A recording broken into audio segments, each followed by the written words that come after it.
Admiral Thorne gazed through the observation deck of the Resilience watching as the last of the Allied fleet limped into formation. The battle at Proxima Centauri had been devastating. The Void Collective had pushed them back across 3 star systems in as many weeks. Now they faced the unthinkable. Earth itself was at risk. "Status report," he demanded, his weathered face illuminated by the soft blue glow of tactical displays. Commander Ellis approached, datapad in hand. "Not good, sir. We've lost 60% of our heavy cruisers.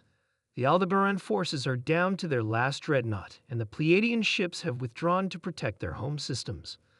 Thorne closed his eyes briefly. The Galactic Alliance had stood for 3 centuries, bringing prosperity and peace to thousands of worlds. Now it was crumbling under the relentless assault of the Void Collective, a race of beings that consumed worlds, leaving nothing but barren husks in their wake. "And Earth?" he asked quietly. "They've been informed, sir. The planetary defense grid is activated, but—" Alice hesitated. "But it won't be enough," Thorne finished. "We need a miracle." On Earth, in a small research facility nestled in the mountains of what was once called Colorado, Dr. Marcus Reed stared at his terminal in disbelief. "It worked," he whispered, running the simulation again. "It actually worked." His colleague, Dr. Anna Wilson, rushed over. "The resonance field?" Marcus nodded excitedly. "Look at these numbers. The quantum matrix is stable. If we can scale this up, we might have a weapon against the Void Collective." Anna finished, her eyes widening as she scanned the data. For years, they had studied the strange matter that composed the Void ships. It absorbed energy, making conventional weapons useless. But Marcus had theorized that a specific quantum resonance might disrupt their molecular cohesion, essentially making their ships fall apart. The facility's director, Captain James, burst into the lab, his face grim. "We're out of time. The Collective has broken through at Jupiter.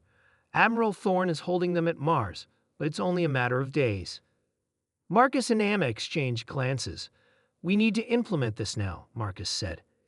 "It's not tested, but we have no choice," Anna concluded.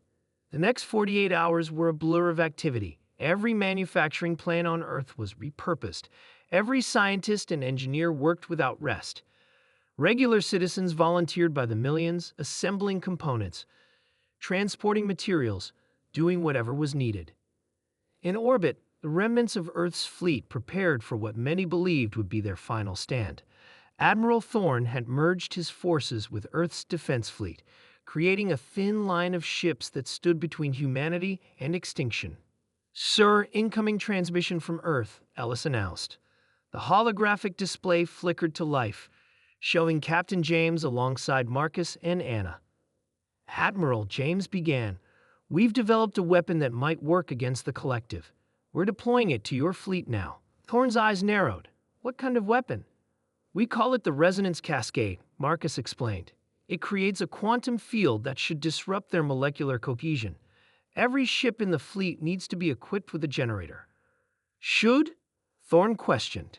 "It's untested in combat conditions," Anna admitted. "But the simulations are promising." Thorne nodded grimly. "We'll take whatever chance we can get." As the Void Collective approached Mars, transport ships raced between Earth and the defensive line, installing the hastily built generators on every vessel.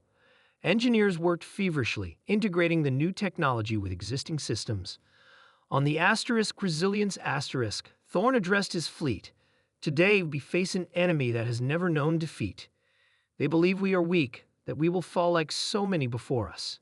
He paused, looking at the faces of his crew, human and alien alike. "But they don't understand what it means to be human. When defeat looms, when hope seems lost, that is when humanity answers the call." The Void ships emerged from light speed, a swarm of darkness blotting out the stars. Thousands of ships, each capable of devastating a planet. "All ships, power up resonance generators," Thorne commanded. "Wait for my signal." The Collective approached, confident in their supremacy. Their first volley lanced out, destroying several Alliance vessels instantly. "Stand firm," Thorne ordered as his fleet absorbed the assault. The Void ships closed in, eager to consume another civilization. "Now!" Thorne shouted. Activate all generators. Across the fleet, the resonance generators hummed to life. At first, nothing seemed to happen. Then, a shimmer appeared around the Alliance ships, a barely visible distortion of space. When it reached the Void Fleet, the effect was immediate. The nearest ships began to waver, their perfect black surfaces rippling like disturbed water. Then, one by one, they began to disintegrate, falling apart into clouds of inert matter. "It's working," Ellis exclaimed. "Their ships are breaking down." The Void Collective, facing defeat for the first time in their ancient history, attempted to retreat.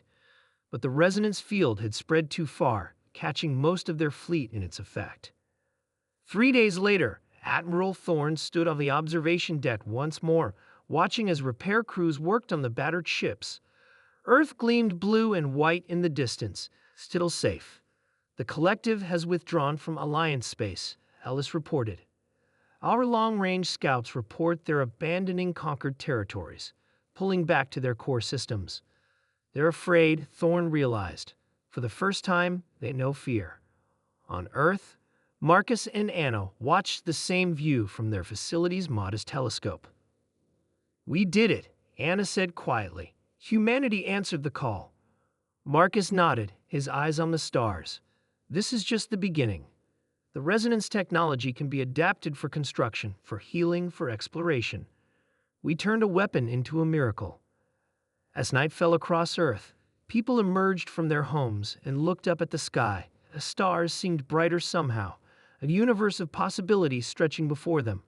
When defeat had loomed, humanity had answered the call, not just with weapons and bravery, but with innovation and hope. And in the vast darkness of space, word spread quickly among the stars. Humanity had done the impossible. They had defeated the undefeatable. They had changed the course of galactic history. They had answered the call.